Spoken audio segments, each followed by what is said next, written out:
Hello everyone and welcome back to another video game review featuring me, Getselious.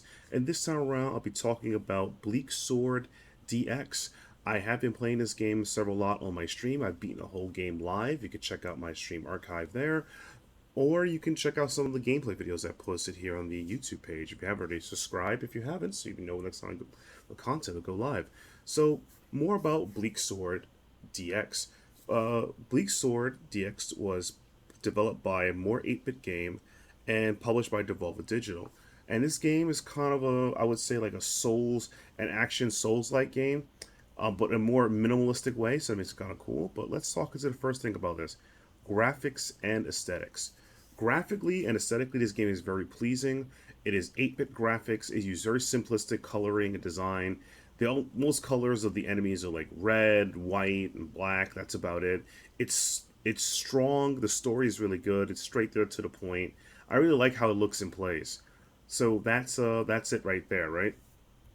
So if I had to give the graphics and aesthetics, I would give it a rock hard Cinco 5. I love the graphics and aesthetics of this game. It's really really cool. I like it.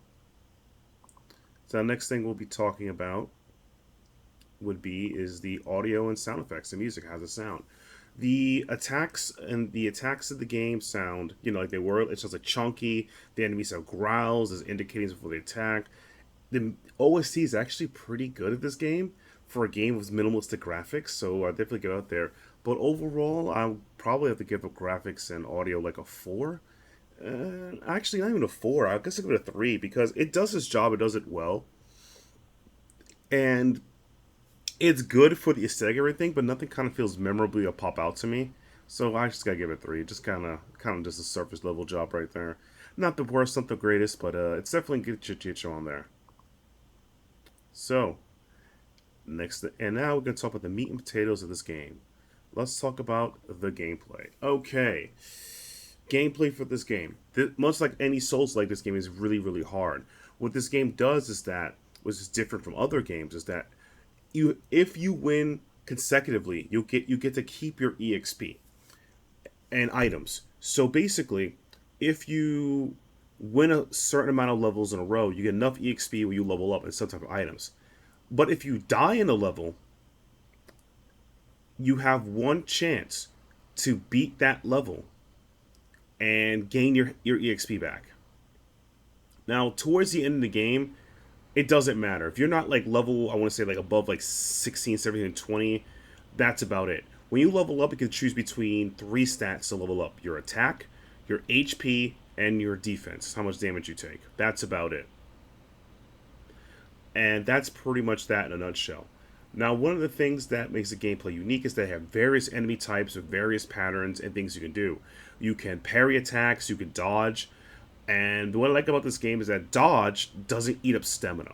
Compared to other Souls-like games, dodge eats stamina. This one does not.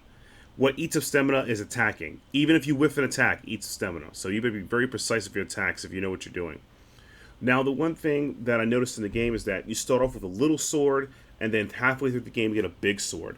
I actually think the little sword is better than the big sword because you're faster and able to do. The big sword, you get like two attacks, and that's it. I'm like, and you get the same damage anyway. It makes the game kind of harder for no reason.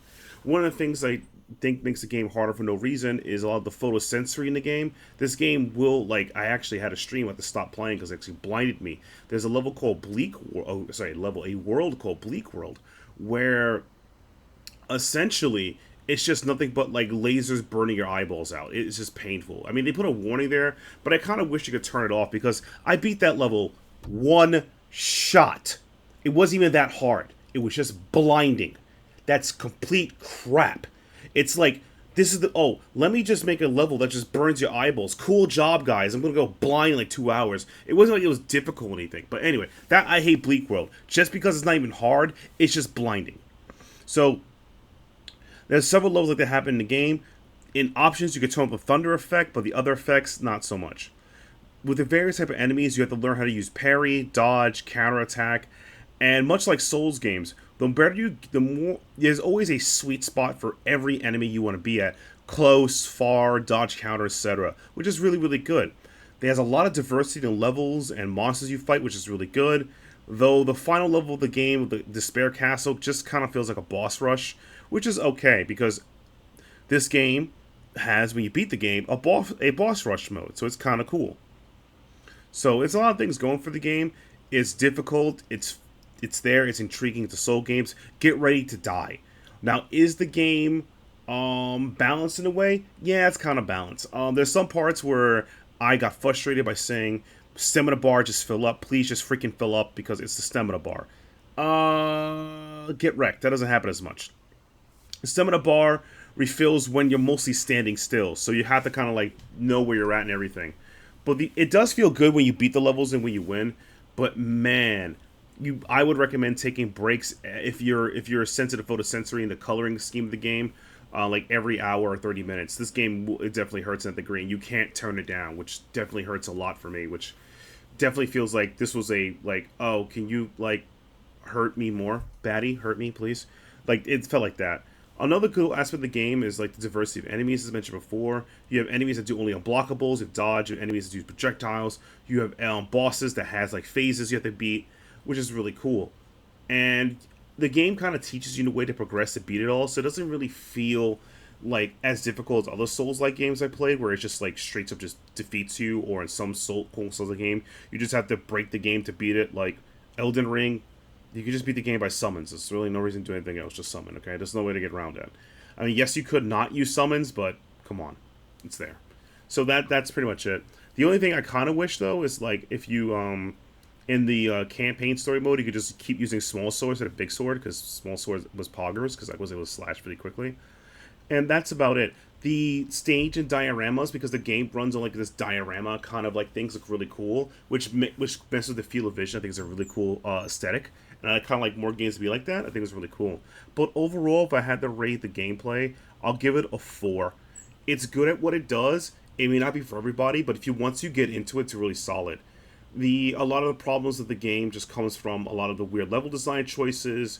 Some enemy patterns do feel a bit scratch your head about, and the blind in this game, the photosensory blind in the game hurts. That's just it in a nutshell. So, with that all together, let's talk about what I give this game final score. The game sounds is pretty mid. Gameplay is solid. Just leave it as that. And the graphic aesthetics are really good. So what am I going to give this game? Can you guess? Boop, boop, boop, boop, boop, boop, boop. Boop, boop, boop, boop, boop, boop. We're going to give this game a solid 4. This game is action-packed, is what it does. It's bite-sized. You can play it like any level, any time. The difficulty of the game really, really stacks on, like, I want to say after World 7, and it gets really, really interesting. At some point, because sometimes you could even, the enemies can't hit each other, but only projectiles. I kind of wish the other enemies AoE attacks could hit each other, but I think that'd probably be too easy. I kind of wish that sometimes, but that's just it.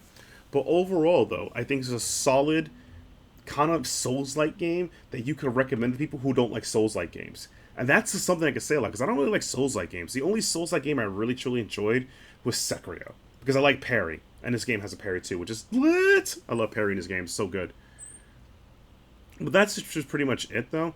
I think this game is good at what it does. I feel like the photosensory part hurts a lot more than it should. If that part could be turned off in some patch or update, that'd be great. Because I feel like it's not good to have that.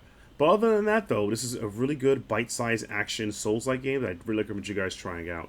And without the way, thank you guys so much for checking out the review of Bleak Sword XD. If you let me know what you guys think in a comment below, drop a comment, a like the video. That really does help out. Follow me on Twitter at Getselious. If you want to catch me live streaming, I'm on twitch.tv/Getselious, which will be in the links in the description below. And with that, I'll see you guys in the next one.